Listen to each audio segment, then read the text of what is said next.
प्यारे बच्चों, आप सभी का एक बार पुनः मैं राकेश कोष्टी बायोलॉजी विंग्स चैनल में स्वागत करता हूं।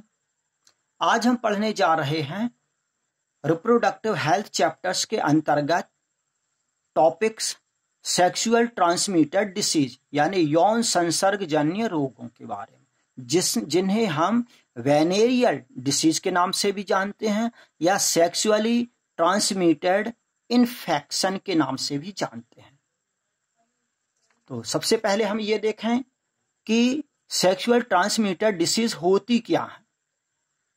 तो यौन लैंगिक संसर्गजन्य रोग या यौन संचारित रोग, जिन्हें हम यानी शारीरिक संबंध या यौन संबंध स्थापित करने से जो रोग उत्पन्न होते हैं उन्हें हम यौन संचारित रोग कहते हैं, जो एक व्यक्ति से दूसरे व्यक्ति तक आसानी से फैलते हैं।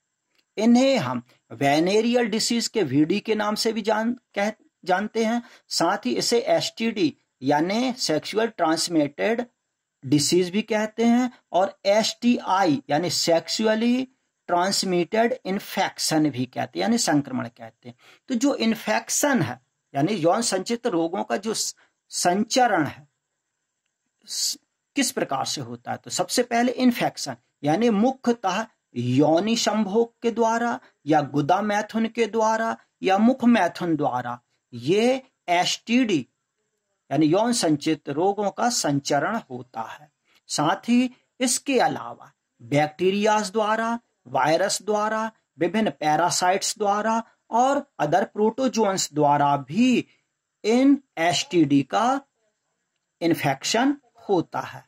अब बैक्टीरियल एसटीडी, इसके अंतर जो जीवाणुओं द्वारा यौन संचरित रोग फैलते हैं उनके अंतर्गत क्लेमाइडियसिस आता है, गोनोरिया आता है, सिफिलिस आता है। और वायरल द्वारा जो एसटीडी होते हैं यानी विषाणुओं द्वारा जो यौन संचरित रोग होते हैं उनमें जेनाइटल हर्पिस यानी जननिक फफोले यानी छाले उत्पन्न होते हैं, एड्स होता है। जेनाइटल वॉर्ट्स यानी जननिक मस्से हो जाते हैं। इसी तरह से पैरासिटिक एसटीडी के अंतर्गत ट्राइकोमोनियासिस वैजाइनेलिस ये रोग होता है। अब हम ये देखें कि इनका ट्रांसमिशन कैसे होता है यानी संचारण कैसे होता है, यानी ये फैलते कैसे हैं। तो फैलने का मुख्य कारण क्या है? प्रायः मैथुन क्रिया द्वारा यानी इंटरकोर्स करने पर, यानी पुरुष और महिलाओं द्वारा जो शारीरिक संबंध बनाने हेतु जो मैथुन क्रिया की जाती है उसका एसटीडी फैलने का मुख्य कारण। साथ ही कुछ होता है कि नॉन सेक्सुअल कांटेक्ट के अंतर्गत संदूषित ब्लड द्वारा या टिश्यूज द्वारा, ऊतकों द्वारा या सिरिंज द्वारा, सर्जिकल जो इंस्ट्रूमेंट्स हैं यानी चिकित्सकीय जो उपकरण हैं उनके द्वारा, ब्रेस्ट फीडिंग यानी स्तनपान द्वारा और प्रेगनेंसी के दौरान ये नॉन सेक्सुअल कांटेक्ट द्वारा एसटीडी भी फैलते हैं। अब सिम्टम्स क्या हैं? तो सिम्टम्स के अंतर्गत जो हमारे गुप्तांग हैं उन गुप्तांगों में जलन होगी, सूजन होगी, खुजलाहट उत्पन्न होगी और लगभग रिसाव होगा यानी व्हाइट कलर का एक बदबूदार लिक्विड सब्सटेंस सिक्रीट होता है। साथ ही जनन क्षेत्रों के आसपास मस्से उभर आते हैं और पैल्विक पेन होने लगता है यानी कमर में दर्द उत्पन्न होने लगता है। अब सबसे पहले हम ये देखें कि इनका ट्रीटमेंट क्या है, यानी उपचार ना होने पर एबॉर्शन भी हो सकता है, स्टिल बर्थ हो सकती है यानी मृत शिशु का जन्म भी हो सकता है, बंध्यता हो सकती है यानी बांझपन हो सकता है स्त्रियों में, पुरुषों में नपुंसकता आ सकती है और जननिक कैंसर आदि प्रॉब्लम्स क्रिएट हो सकती हैं। अब सबसे पहले हम जो एसटीडी के अंतर्गत गोनोरिया के बारे में समझते हैं कि इस रोग का इन्फेक्शन कैसे होता। तो बैक्टीरियल इन्फेक्शन, यानी जो बैक्टीरिया द्वारा इसका इन्फेक्शन होता है, जैसे डिप्लोकोकस नीसेरिया गोनोरही, एक बैक्टीरिया है, जीवाणु है, जिसका नाम है डिप्लोकोकस नीसेरिया गोनोरही, तो इसके द्वारा गोनोरिया रोग उत्पन्न होता है। अब इसमें क्या होगा कि पुरुषों के जो मूत्र मार्ग है यानी यूरेथ्रा है, और फीमेल के यूरेथ्रा में यानी पुरुष और महिलाओं के दोनों के मूत्र मार्ग में इसका इन्फेक्शन होता है। साथ ही फीमेल का यूरेथ्रा यानी जिसके अंतर्गत वेजाइना यानी योनि आती है, और सर्विक्स आती है यानी ग्रीवा, इन दोनों में इन्फेक्शन हो जाता है। कौन सा? बैक्टीरियल इन्फेक्शन होता है। अब इसका जो इंक्यूबेशन जो पीरियड रहता है 2 से 5 दिनों का होता है। अब इसका इन्फेक्शन मुख्य रूप से लैंगिक संपर्क द्वारा होता है, और लैंगिक संपर्क द्वारा इसका संचरण भी होता है। अब इसके लक्षण क्या हैं? तो लक्षण ये हैं कि मूत्र जलन के साथ आना, यानी मूत्र त्यागते समय हमें जलन का आभास होता है। मूत्र के साथ में पस यानी मवाद का आना, मेल के मूत्र मार्ग यानी यूरेथ्रा, और फीमेल के यानी महिलाओं के मूत्र मार्ग योनि और सर्विक्स यानी ग्रीवा में जलन होती है, सूजन आ जाती है और खुजलाहट उत्पन्न होती है। तो ये सब क्या है? उसके सिम्टम्स हैं। अब इसका ट्रीटमेंट है यूज्ड टू एंटीबायोटिक्स, यानी प्रतिजैविकों का उपयोग करना। तो प्रतिजैविक के अंतर्गत पेनिसिलिन का उपयोग किया जा सकता है, नॉरवैक्टिन और सिप्रोफ्लॉक्सिन, ये मुख्य रूप से इस रोग के ट्रीटमेंट के लिए यूज की जाती हैं। अब नेक्स्ट हम देखें सिफिलिस के बारे में। सिफिलिस रोग ये भी एक एसटीडी रोग है जो कि बैक्टीरियल इन्फेक्शन द्वारा होता है। इसे हम फ्रेंच पॉक्स या फ्रेंच डिसीज के नाम से भी जानते हैं। अब इसका जो इन्फेक्शन है वो मुख्य रूप से बैक्टीरिया द्वारा होता है। स्पाइरोकीट बैक्टीरिया, जो स्पाइरोकीट बैक्टीरिया है क्या है? ट्रेपोनीमा पैलिडम, ट्रेपोनीमा पैलिडम बैक्टीरिया द्वारा इस रोग सिफिलिस रोग का इन्फेक्शन होता है।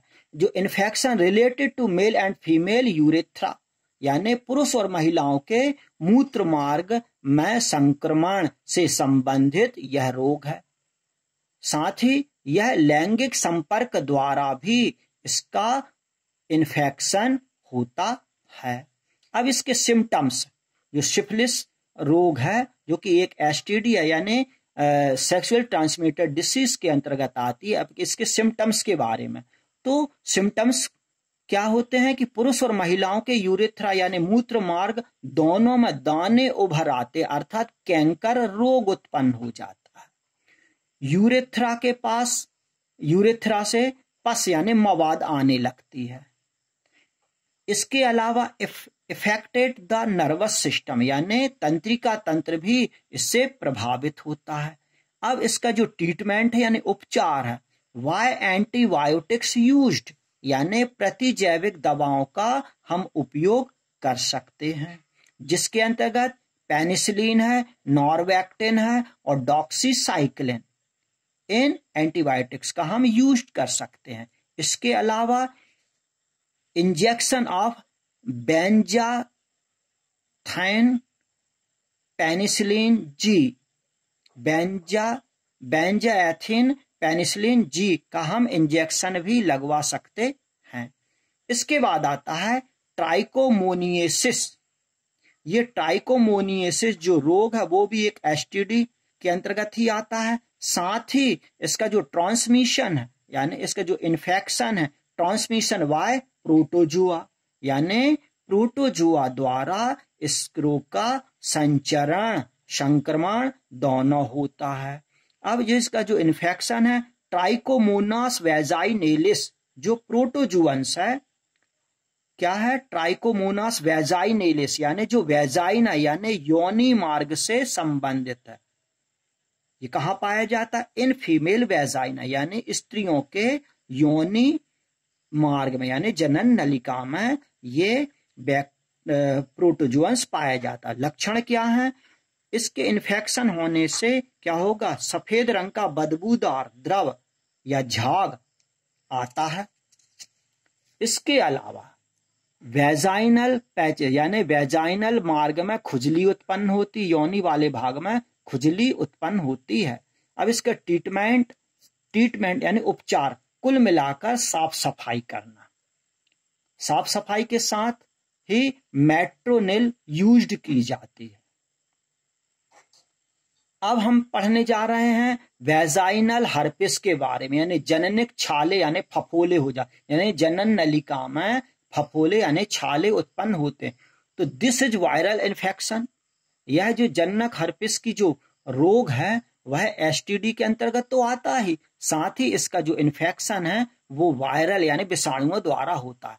हर्पिस सिंप्लेक्स वायरस, जो हर्पिस नाम का हर्पिस सिंप्लेक्स वायरस है उसके द्वारा जेनाइटल हर्पिस रोग का इन्फेक्शन होता है। यह मेल के पेनिस वाले भाग में यानी शिश्न वाले भाग में और फीमेल के वेजाइनल पोर में यानी योनि छिद्र में, साथ ही वेजाइनल पैच में यानी वेजाइना मार्ग में इसका इन्फेक्शन होता है। इसके सिम्टम्स क्या हैं? तो सिम्टम्स ये हैं कि मेल और फीमेल दोनों के जननांगों में अत्यधिक दर्द होता है। जब छाले उभरेंगे तो अत्यधिक दर्द होता है। फीमेल के वेजाइना में छाले यानी फफोले उभर आते हैं। ट्रीटमेंट ये है कि कोई भी दर्द निवारक दवा यानी एनाल्जेसिक जो मेडिसिन है उसका हम उपयोग कर सकते हैं। सुरक्षित यौन संपर्क कर सकते हैं, यानी यौन संपर्क करने के कुछ सुरक्षित उपाय कंडोम्स आदि का यूज कर सकते हैं। साथ ही नियमित आहार विहार और संयमित जीवन जीना ही इस रोग का मुख्य उपचार है। अब एसटीडी की रोकथाम यानी जो यौन संचरित रोग हैं उनकी हम रोकथाम किस प्रकार से कर सकते हैं? तो रोगों की रोकथाम के लिए जरूरी है कि एसटीडी से बचाव यानी किस तरह से हम बचाव कर सकते हैं, और उपचार एक स्वस्थ समाज की आवश्यकता है। किसी अनजान या अनेक लोगों से हम शारीरिक संपर्क स्थापित ना करें। Used to condoms in timing intercourse यानी मैथुन क्रिया या सहवास क्रिया के समय हम चाहे वो मेल हो या फीमेल हो दोनों कंडोम्स का उपयोग कर सकते हैं। ट्रीटमेंट टू डॉक्टर्स यानी यदि इन्फेक्शन होता है तो बिना शर्म संकोच के लाज शर्म को त्याग कर हमें उचित जो योग्य डॉक्टर हैं उनसे उचित ट्रीटमेंट करवाना चाहिए। साथ ही साफ नीडल्स सिरिंज का उपयोग करना चाहिए और उचित आवश्यकता पड़ने पर उचित टेस्ट भी करवाना चाहिए। प्यारे बच्चों, आज के इस वीडियो में सिर्फ इतना ही। यदि आपको मेरे वीडियोस पसंद आ रहे हैं तो कृपया प्लीज प्लीज प्लीज आप चैनल को लाइक शेयर और सब्सक्राइब अवश्य करें। Thank you.